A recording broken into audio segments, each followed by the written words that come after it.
ನಮಸ್ಕಾರ ವೀಕ್ಷಕರೇ, ವಿದ್ಯಾ ವಿಶೇಷ ಚಾನಲ್ಗೆ ಸ್ವಾಗತ.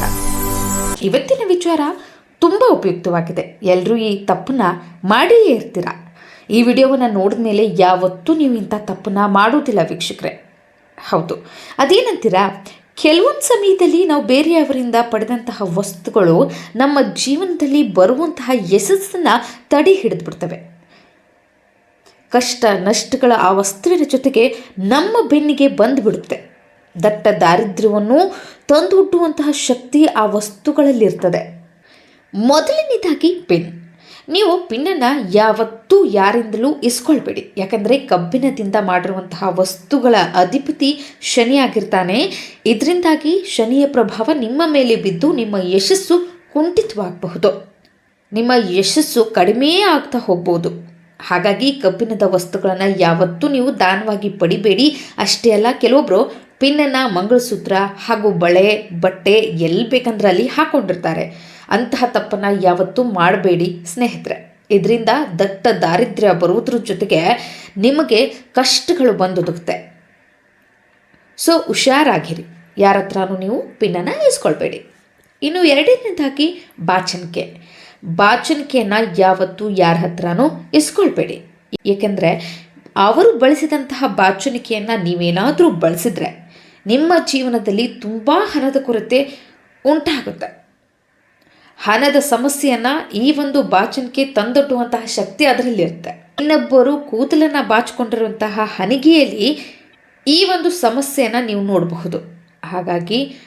ಹಾಗಾಗಿ ನೀವು ಬೇರೆಯವರು ಬಳಸಿದಂತಹ ಬಾಚಣಿಕೆ, ಕೋಂಬ್ ಅಂತಾರಲ್ವಾ, ಅದನ್ನು ನೀವು ಬಳಸ್ಕೊಳ್ಬೇಡಿ.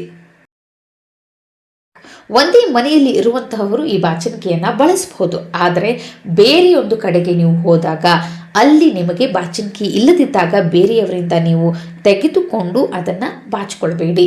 ಸ್ನೇಹಿತರಿಂದ, ಅಕ್ಕಪಕ್ಕದವರಿಂದ ಯಾರಿಂದಲೂ ಕೂಡ ನೀವು ಏನು ಮಾಡಬಾರ್ದು, ಬಾಚಣಿಕೆಯನ್ನು ಅವರು ಬಾಚಿರುವಂತಹ ಬಾಚಣಿಕೆಯನ್ನು ಉಪಯೋಗಿಸಬೇಡಿ. ಇದರಿಂದ ನಿಮಗೆ ಹಣದ ಕೊರತೆ, ಹಣದ ಸಮಸ್ಯೆಗಳು ಕಾಡುತ್ತೆ. ಅಲ್ಲದೆ ಹಣದ ಕೊರತೆಯಿಂದಾಗಿ ನೀವು ಸಾಕು ಜೀವನ ಅನ್ನೋಷ್ಟರ ಮಟ್ಟಿಗೆ ನಿಮಗೆ ತೊಂದರೆಗಳು ಬಂದು ಒಡ್ಡುತ್ತೆ. ಹಾಗಾಗಿ ಬೇರೆಯವರು ಬಾಚಿರುವಂತಹ ಬಾಚಣಿಕೆಯಿಂದ ನೀವು ನಿಮ್ಮ ತಲೆಯನ್ನು ಬಾಚಿಕೊಳ್ಬೇಡಿ. ಮೂರನೇದಾಗಿ ಉಪ್ಪನ್ನು ಯಾವತ್ತೂ ಯಾರಿಂದಲೂ ನೀವು ಎಸ್ಕೊಳ್ಬೇಡಿ. ಮೊದಲಿನ ಕಾಲದಲ್ಲಿ ಹಿರಿಯರು ಹೇಳ್ತಿದ್ರು, ಉಪ್ಪನ್ನು ಒಬ್ಬರ ಕೈಯಿಂದ ಇನ್ನೊಬ್ಬರ ಕೈಗೆ ಕೊಡ್ತಿರ್ಲಿಲ್ಲ. ಹಾಗಾಗಿ ಅಕ್ಕಪಕ್ಕದ ಮನೆಯವರಾಗಿರಲಿ ಅಥವಾ ಯಾರೇ ಆಗಿರಲಿ, ಉಪ್ಪನ್ನು ದಾನ ಮಾಡಿದರೂ ಆಯಿತು, ಬೇರೆಯವರು ಯಾರ ಕೈಯಿಂದಲೂ ನೀವು ಉಪ್ಪನ್ನು ಇಸ್ಕೊಳ್ಬೇಡಿ.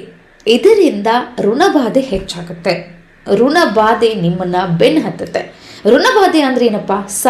ಸಾಲದ ಮೇಲೆ ಸಾಲ, ಆರ್ಥಿಕ ಸಂಕಷ್ಟ ನಿಮಗೆ ಬಂದೊದಗುತ್ತೆ. ಹಾಗಾಗಿ ಉಪ್ಪನ್ನು ಯಾವತ್ತೂ ಯಾರಿಂದಲೂ ದಾನವಾಗಿ ಪಡಿಬೇಡಿ ಹಾಗೂ ಇಸ್ಕೊಳ್ಬೇಡಿ. ಇನ್ನು ನಾಲ್ಕನೇದಾಗಿ, ಬೇರೆಯವರು ಕಟ್ಟಿಕೊಂಡಿರುವಂತಹ ವಾಚನ್ನು ನೀವು ಕಟ್ಕೊಳ್ಬೇಡಿ. ಯಾಕೆಂದರೆ ಅವ್ರ ಸಮಯ ಹೇಗಿರುತ್ತೋ ಏನೋ, ಅವರ ಜೀವನದಲ್ಲಿ ಕೆಟ್ಟ ಸಮಯ ನಡೀತಾ ಇದ್ರೆ ಆ ಒಂದು ಸಮಯದಲ್ಲಿ ನೀವು ಭಾಗಿಯಾಗ್ತೀರಾ.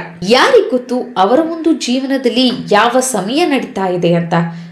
ಅವರಿಗೆ ಒಂದು ವೇಳೆ ಕೆಟ್ಟ ಸಮಯ ನಡೀತಾ ಇದ್ರೆ ಅವರು ಕಟ್ಟಿಕೊಂಡಿರುವಂತಹ ವಾಚನ್ನು ನೀವೇನಾದರೂ ಕಟ್ಕೊಂಡ್ರೆ ಅವರ ಸಮಸ್ಯೆಗಳಿಗೆ, ಅವರ ಕಷ್ಟಗಳು ನಿಮ್ಮನ್ನು ಬಂದು ಕಾಡೋಕ್ಕೆ ಶುರು ಮಾಡುತ್ತೆ. ಹಾಗಾಗಿ ಯಾವತ್ತೂ ಬೇರೆಯವರು ಉಪಯೋಗಿಸಿರುವಂತಹ ಗಡಿಯಾರವನ್ನು ನೀವು ಬಳಸಬೇಡಿ. ಇನ್ನು ಗಾಜಿನ ಬಳೆಗಳು. ಬೇರೆಯವರು ಬಳಸಿರುವಂತಹ ಬಳೆಗಳನ್ನು ನೀವು ಹಾಕೊಳ್ಬೇಡಿ. ವಿಶೇಷವಾಗಿ ಮುತ್ತೈದೆಯರು ಬಳಸಿರುವಂತಹ ಗಾಜಿನ ಬಳೆಗಳನ್ನು ಇನ್ನೊಬ್ಬರಿಂದ ಇಸ್ಕೊಂಡು ನೀವು ಹಾಕೊಂಡ್ರಿ ಅಂದರೆ ನಿಮ್ಮ ಪತಿಯ ಆಯುಷ್ಯ ಕುಂಠಿತವಾಗುತ್ತದೆ.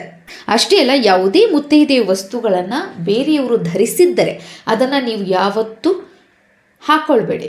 ಇದರಿಂದ ನಿಮಗೆ ಹಾಗೂ ನಿಮ್ಮ ಪತಿಗೆ ಕಷ್ಟಗಳು ಬಂದೊದಗುತ್ತೆ.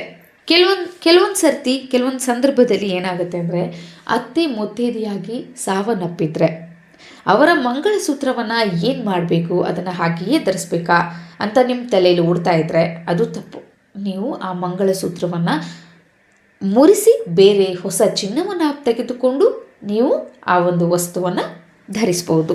ಹಾಗೆಯೇ ಯಾವತ್ತೂ ಮುತ್ತೈದೆ ವಸ್ತುಗಳನ್ನು ಬೇರೆಯವರು ಧರಿಸಿದ್ದರೆ ಅದನ್ನು ನೀವು ಧರಿಸಬೇಡಿ. ಆಭರಣಗಳು. ಬೇರೆಯವರು ಧರಿಸಿದಂತಹ ಆಭರಣಗಳನ್ನು ಯಾವತ್ತೂ ನೀವು ಧರಿಸಬೇಡಿ. ಯಾವುದೋ ಸಂದರ್ಭದಲ್ಲಿ ನೀವು ಹೊರಗಡೆ ಹೋಗಬೇಕಾಗಿರುತ್ತೆ, ಫಂಕ್ಷನ್ಗಳನ್ನು ಅಟೆಂಡ್ ಮಾಡಬೇಕಾಗಿರುತ್ತೆ, ಪೂಜೆಗಳಿಗೆ ಹೋಗಬೇಕಾಗಿರುತ್ತೆ. ಪೂಜಾ ಸಮಾರಂಭಗಳಲ್ಲಿ ನೀವೇ ಎದ್ದು ಕಾಣಬೇಕನ್ನುವಂತಹ ಒಂದು ಆಲೋಚನೆ ನಿಮ್ಮಲ್ಲಿರುತ್ತೆ. ಹಾಗಾಗಿ ನೀವು ಇದ್ಬದ್ದವ್ರ ಹತ್ರ ಇಸ್ಕೊಂಡು ಆಭರಣವನ್ನು ಹಾಕ್ಕೊಂಡು ಮಿಂಚಬೇಕಂತ ಹೋಗಿರ್ತೀರಿ. ಆದರೆ ಆ ಆಭರಣಗಳನ್ನು ಧರಿಸುವುದರಿಂದ ನಿಮಗೆ ಆಗುವ ತೊಂದರೆಗಳು ತುಂಬ ಇದೆ. ಒಂದು ವೇಳೆ ಅವರು ಧರಿಸಿದಂತಹ ಆಭರಣವನ್ನು ನೀವು ಹಾಕಿಕೊಂಡರೆ ಅವರಲ್ಲಿರುವಂತಹ ದೈಹಿಕ ತೊಂದರೆಗಳು, ಆರ್ಥಿಕ ಸಂಕಷ್ಟಗಳು ನಿಮ್ಮ ಜೊತೆಗೆ ಬರ್ತವೆ. ಬೇರೆಯವರು ಹಾಕಿಕೊಂಡ ಒಡವೆಯನ್ನು ನೀವು ಹಾಕಿಕೊಂಡ್ರೆ ಈ ರೀತಿ ಸಮಸ್ಯೆ ಬರುತ್ತದೆ. ಅಷ್ಟೇ ಅಲ್ಲ, ಇನ್ನೊಬ್ಬರು ಧರಿಸಿರುವಂತಹ ಬಟ್ಟೆಯನ್ನು ಕೂಡ ನೀವು ಧರಿಸಿದರೆ ಅವರು ಯಾವ ಯಾವ ಪೀಡೆಗಳಿಂದ ಬಳಲ್ತಿರ್ತಾರೋ ಆ ಎಲ್ಲ ಪೀಡೆ, ದಾರಿದ್ರ್ಯ ನಿಮಗೂ ಬರುವ ಸಾಧ್ಯತೆ ಇರ್ತದೆ. ಅಲ್ಲಿ ನಿಮ್ಮ ಭಾಗ್ಯ ಕುಂಠಿತವಾಗುತ್ತದೆ, ನಿಮ್ಮ ಭಾಗ್ಯವನ್ನು ಕಳೆದುಕೊಳ್ತೀರ. ಹಾಗಾಗಿ ಯಾವತ್ತೂ ಬೇರೆಯವರು ಧರಿಸಿದ ಆಭರಣ ಹಾಗೂ ಬಟ್ಟೆಗಳನ್ನು ನೀವು ಧರಿಸಬೇಡಿ. ಇನ್ನು ಯಾವುದೇ ಕಾರಣಕ್ಕೂ ಬೇರೆಯವರು ಧರಿಸಿದಂತಹ ಚಪ್ಪಲಿಯನ್ನು ನೀವು ಧರಿಸಬೇಡಿ. ಏಕೆಂದರೆ ಅವರ ಕಷ್ಟ, ನಷ್ಟ ಹಾಗೂ ದಾರಿದ್ರ್ಯತನದಲ್ಲಿ ನಿಮಗೂ ಪಾಲು ಬರುತ್ತೆ. ಇನ್ನು ಕೊನೆಯದಾಗಿ ಚಾಕು, ಕತ್ರಿ ಇವುಗಳನ್ನು ಬೇರೆಯವರಿಂದ ದಾನವಾಗಿಯೂ ಪಡಿಬೇಡಿ ಹಾಗೂ ಇವುಗಳನ್ನು ಇನ್ನೊಬ್ಬರ ಕೈಯಿಂದ ನಿಮ್ಮ ಕೈಗೆ ತೆಗೆದುಕೊಳ್ಬೇಡಿ. ಏಕೆಂದರೆ ಇವುಗಳು ಸಂಬಂಧವನ್ನು ಹಾಳು ಮಾಡುವಂತಹ ಶಕ್ತಿ ಈ ವಸ್ತುಗಳಲ್ಲಿ ಇರುತ್ತೆ. ಬಾಂಧವ್ಯದಲ್ಲಿ ಬಿರುಕನ್ನು ತರ್ತವೆ. ಹಾಗಾಗಿ ಹೆಣ್ಣು ಮಕ್ಕಳು ಗಂಡನ ಮನೆಗೆ ಹೋಗಬೇಕಾದ್ರೆ ಚಾಕು, ಕತ್ರಿ, ಒಲೆ, ತವೆ ಈ ರೀತಿ ಕೆಲವೊಂದು ವಸ್ತುಗಳು ಅವನ್ನು ಕೊಟ್ಟು ಕಳಿಸೋದಿಲ್ಲ.